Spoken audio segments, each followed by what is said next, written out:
Well, Dr. Gipp, I appreciate you coming to the Bible study with me. I've been coming here for a couple years, and I got thinking about what you told me the other night, and I really think my friends would like to hear this too because they really love the Bible. Well, I hope so, but I'll be honest with you, from past experience, I found that they'll probably be a little less than excited from what they hear. People that tend to defend their version, even if they see a mistake in it, it's based more on pride than a love for the Bible. But we'll give it a shot. But don't be surprised if they're a little less excited than you expected. Hey, sorry we're late. This is Dr. Gipp, one of my professors at the Bible College. I hope you don't mind if he joins us tonight. Hello.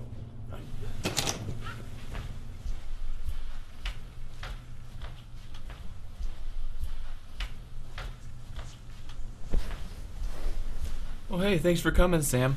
We've just been discussing some of the miracles in the Gospels in our group, so glad you came. Justin, why don't you tell us a little bit about your friend? Well, Dr. Gipp and I were talking after class a couple days ago, and he brought up this new concept about the modern translations, and I thought you guys might be interested in it. And I don't know, maybe you can explain it better than I can. Well, guys, I am a King James Bible nut.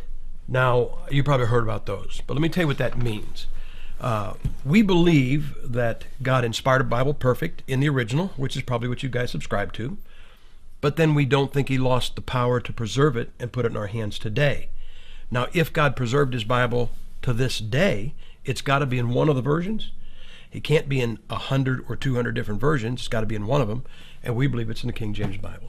Well, aren't all the Bibles the same as the King James Bible, just without all the these and the thous? Well, yeah, that's what a lot of people think, that all the new versions are just the King James without the old language and the these and thous, but that's not actually true. They have a lot of problems. What version do you have? New International Version? Okay, I'll give you an example. You've got an NIV. Read Matthew chapter 17, verse 21 for me, if you would. It's not there. Well, what comes after verse 20? 22? Well, it's okay. Read Matthew chapter 18, verse 11. It's not there. What comes after verse 10? 12? So you bought a Bible from somebody that couldn't count to 25? Well, those verses are in mine. Well, what version do you have? The New English Bible. Well, actually, there's a problem with that. That is probably common to just about every version here. Turn to Luke chapter 23. And while you're turning there, let me ask you guys a question. Do you guys believe in a hill called Mount Calvary?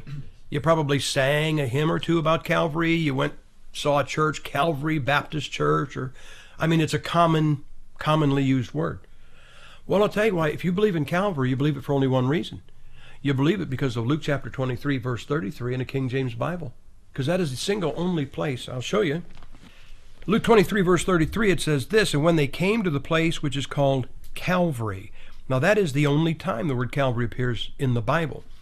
What does your New English say? It says, and when they reached the place called the Skull. Okay, what do you have? What version? Good News Bible. Okay, what does it have? The Skull. And what does your NIV have? Mine says the Skull. And I think I saw a New American Standard, and you looked it up. What does it say? The Skull. And what do you have? Mine says Calvary, actually. All right. Do you have a King James? What do you have? The New King James? Well, let me ask you this. Do you have a in your hands New King James, or do you have a between your arms New King James? You don't know, do you? Mm-mm. Well, the fact is that they've made running changes in the New King James and never told anybody about it. I'll show you. I've got a New King James. In Zechariah chapter 13, verse 6, the King James Bible has a prophetic reference to Jesus Christ. And in that verse, it says, what are these wounds in thine hands? Now this is a New King James Version. And here's what it says in verse 6. And someone will say to him, what are these wounds in your hands? Now they took out thine, but the prophecy is still there. So you got a King James Bible, what are these wounds in thine hands? And a New King James, what are these wounds in your hands? Now this is a 1982. This is when it first came out. That's the edition. What does yours say? Mine says, and one will say to him, what are these wounds between your arms? Well, you just lost a prophetic reference to Jesus Christ, and you got two New King James versions, and they read differently, and nobody ever told anybody that they were making those changes. Yeah, but I think we could agree, that as long as the doctrines are intact, that's the most important part. Yeah, but let's remember something. The Bible is not a college textbook. I don't know of anybody that says, hey, what are you going to do tonight? Well, I'm going to go home and read my college textbook. Like there's nothing else to do. The Bible is our source for preaching. It goes far beyond just doctrine. And one of the problems with modern translations is they tend to put problems where there were no problems before. Well, Brother Gip, if I can just say something real quick, I feel like you've come in here and, okay, you've shown us some problems with our Bible and some of it's funny, and you just come in here and you're just causing division now between us when we're trying to learn the Bible together. Well, I understand the sentiment of that statement, and sometimes it is construed that way, like you King James guys are causing division, and if it wasn't for that, we would have unity. But unity is just that. Think about this. There's probably no portion of Scripture known to the world, lost or saved, better than Psalm 23 out of a King James Bible. The Lord is my shepherd. I shall not want. So even a lost world knows what that sounds like out of a King James Bible. How about we just do it? How about we just all read? We'll read from all the versions you have. We'll read Psalm 23 in unison and see how it sounds. Okay?